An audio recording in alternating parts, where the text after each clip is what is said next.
morning. It's an honor to be here with you today and have special treatment with the microphone at least. I must admit, it's not been an easy path recently. Last spring, I was diagnosed with uterine cancer. I was told the most effective treatment was hysterectomy as soon as possible, and I should move forward with all haste to life-saving surgery. A shocking diagnosis, to say the least, but I'm fortunate. I have many good friends, great doctors, and I'm making my own decisions about my care. In this era of conservative crackdowns on women, I started to think, what if I was 36? And what if I was 24 weeks pregnant? I would not be able to control my choices in this exact same situation. The government would decide my fate. Not me, not my doctors, the government.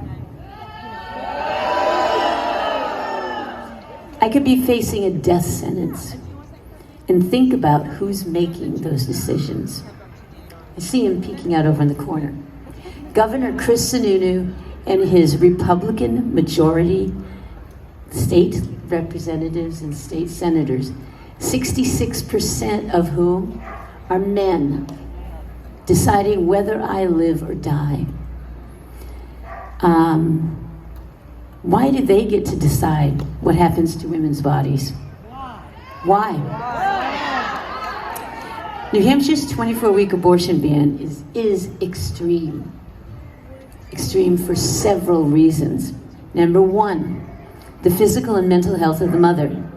The abortion ban has no exception for when it's possible for the fetus to not survive. This means if a pregnant woman learns at 24 weeks that the fetus can't survive, that woman cannot access abortion.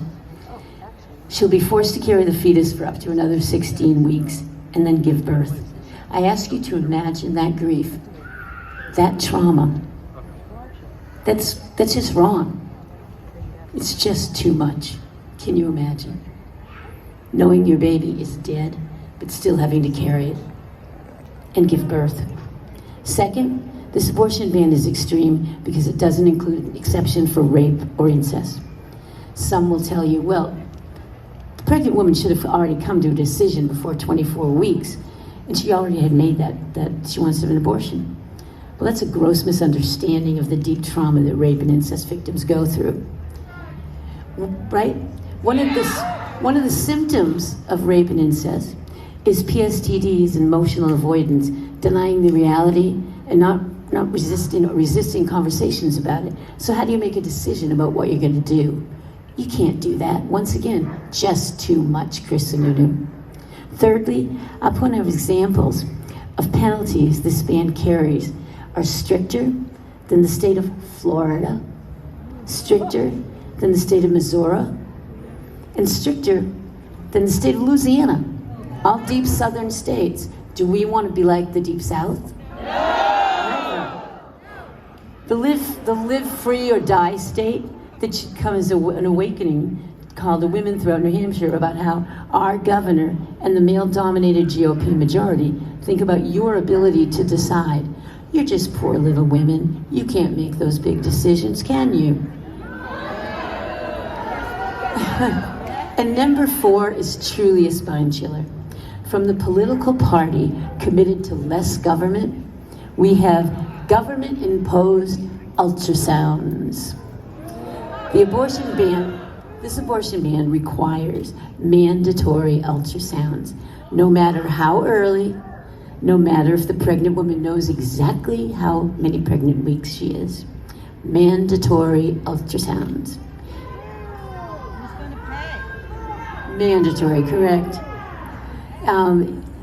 Even the GOP knows that they overstepped with this, dare I say, Orwellian demand.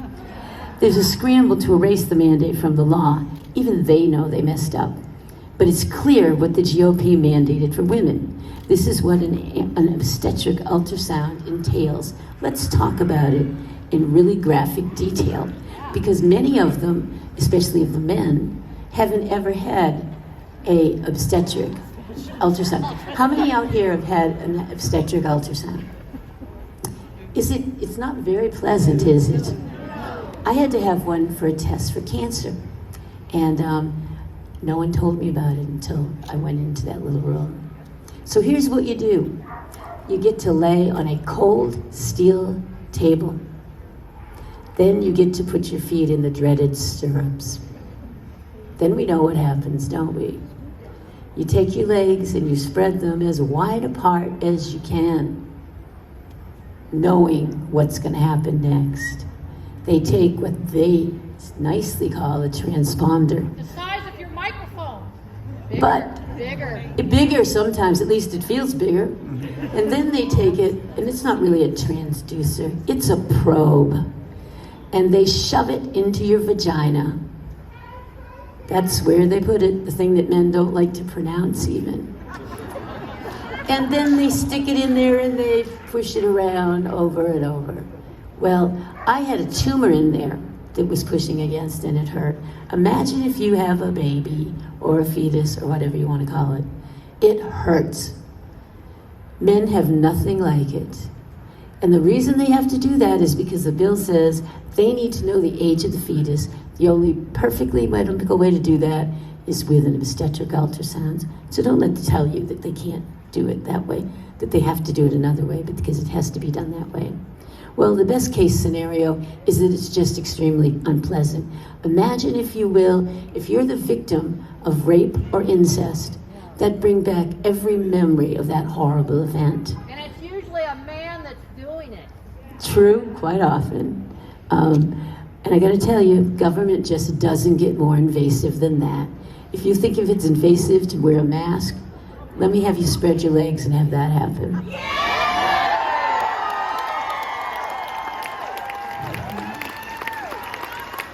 Finally, the abortion ban is extreme because it criminalizes healthcare professionals. Criminalizes care.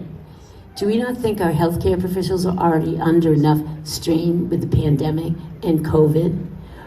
We would now burden them with a prospect of 7 years imprisonment and fines of upwards of $100,000 if they fall outside the statute of the law. As an attorney, I can tell you this law is sloppily written, and I wouldn't want to try to interpret it in a life and death situation that doesn't exactly encourage the best and brightest doctors to practice here in New Hampshire. Another loss for the people of New Hampshire. Well, I'm not that 36-year-old pregnant woman, so I had the surgery that removed my uterus, my ovaries, my fallopian tubes, and within 8 weeks, another cancer tumor grew back where my uterus was. So if I had been that 36-year-old pregnant woman, Governor Sununu, you and your Republican legislatures would have signed my death warrant, and I wouldn't be here today to speak. I'd be dead. So, guess what? I'm still here.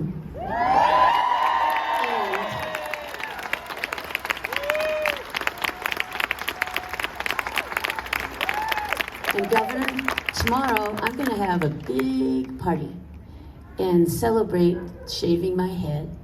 And I'm going to come back, Governor, and I'm going to fight this disease, and I'm going to fight this abortion ban, and all of you joining me, and we're going to kick this abortion ban's ass out of the State House and out of New Hampshire.